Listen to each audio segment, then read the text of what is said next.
with nextlevelguitar.com. How you guys doing today? I'm going to show you how to do some minor pentatonic work, but instead of staying in the G form, which we're played a 1, 4, 5 and G, we're going to follow the chords with a minor pentatonic. We're playing in G, and I use a G minor pentatonic over the G, but what we're going to change today is when the rhythm player goes to the 4 chord or the C, I'm going to move that pentatonic scale over the C and run my box pattern there. And when he goes to the D on the 5 chord, I'm going to go up to the root or the D and play my minor pentatonic box there. It's going to give you a more sophisticated sound, and it's going to it'll put some nice color in your blues playing.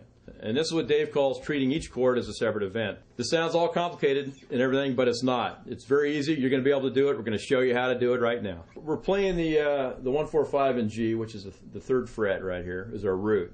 So when we're in the G, we're going to play the G minor pentatonic scale.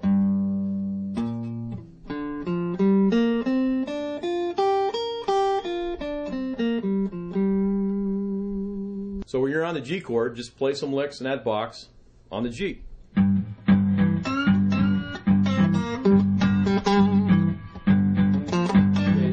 Then when it goes to the C, we're going to slide our box up to the 8th fret, which is the root of the C and the root of the C minor pentatonic box.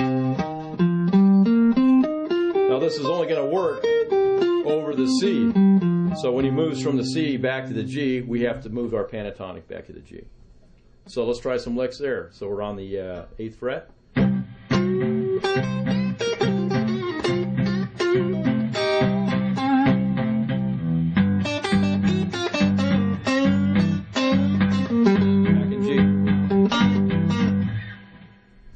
And then, when we go to the 5 chord, or the D, we're going to scoot our box up to the 10th fret, right here, and use the same box, but on the 10th fret.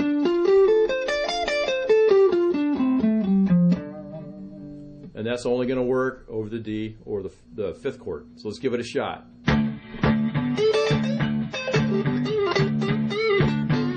down to the C.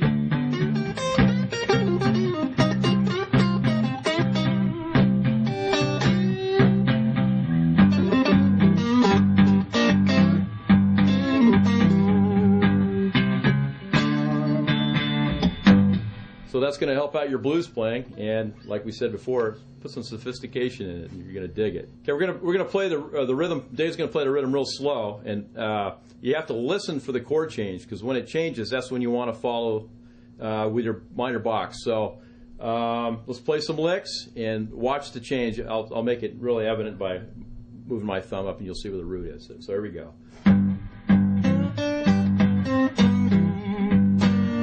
Okay, here comes the change.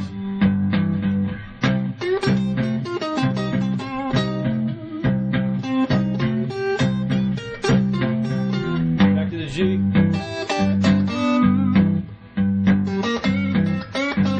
Okay, to the D. Slide it down to the C.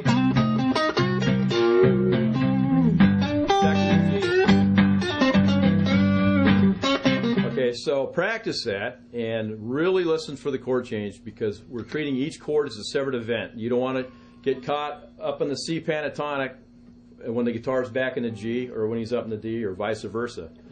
Now the G will work over the whole 1, 4, 5 because it's in G, but when you bounce out of there, you need to make sure to listen to the chord change and get back to that G.